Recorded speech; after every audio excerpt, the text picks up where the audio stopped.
രണ്ടു അക്കലാനികൾ. ആര് കണ്ടെത്തി? സെക്രട്ടറിയും അതുപോലെ അനസ് മൗലവി കണ്ടെത്തി.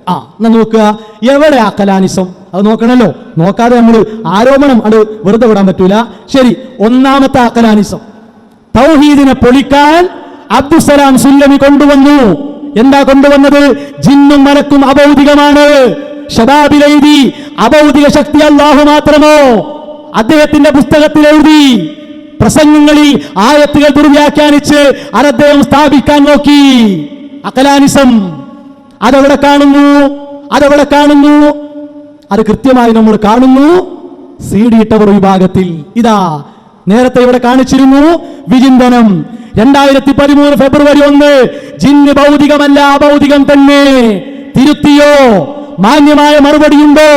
ഒളിച്ചോടരുത്. അമർത്തിയാണ് നിങ്ങൾ പറഞ്ഞത്. സാധാരണ അഭൗതികം എന്ന നിലക്കല്ല, അഭൗതികം തന്നെ. കണ്ടോ? എന്താ അഭൗതികം തന്നെ തൗക്കീദിട്ടെന്തിനാ പറഞ്ഞത്? നിങ്ങൾ എന്തിനായി തൗക്കീദ്? നിങ്ങൾ തട്ടിക്കൂട്ടി ആശയം സ്ഥാപിക്കാൻ. ഇതാ അടുത്തത് 2013 ഫെബ്രുവരി വീണ്ടും അടുത്ത ലക്കത്തിലും അതേ കാര്യം അതേ ഹെഡിങ്ങിൽ രണ്ടാം ഭാഗം ആവർത്തിച്ചു. അപ്പൊ ഇവരിങ്ങനെ ഒഴിഞ്ഞു മാറാൻ തുടങ്ങി. അത് സാക്ഷാൽ യഥാർത്ഥ അഭൗതികല്ല, സാക്ഷാൽ അഭൗതികാണ്. അപ്പൊ നമ്മൾ പറഞ്ഞു ശരി, എന്നാൽ നമുക്ക് പരിശോധിക്കാം. എവിടെ പരിശോധിക്കാം?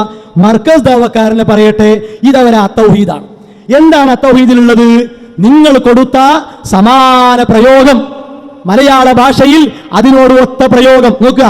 ശാസ്ത്രീയ നിരീക്ഷണ പരീക്ഷണങ്ങൾക്കും പഞ്ചേന്ദ്രിയങ്ങൾക്കും മനസ്സിലാവുന്ന വസ്തുക്കൾക്കും ശക്തികൾക്കുമാണ് ഭൗതികം എന്ന് പറഞ്ഞു വരുന്നത്.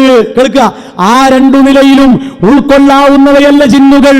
ഇനി കേൾക്കുക, അതിനാൽ ജിന്നുകൾ തീർത്തും അഭൗതികമാണ്. ജിന്ന് ഭൗതികമല്ല, അഭൗതികം തന്നെ. കണ്ടോ? ഒരേ സാധനം. എവിടെ? CD യിലും MD യിലും. അപ്പൊ എവിടെ അഖലാനിയത്ത്? നിങ്ങൾ തീരുമാനിച്ചോളി.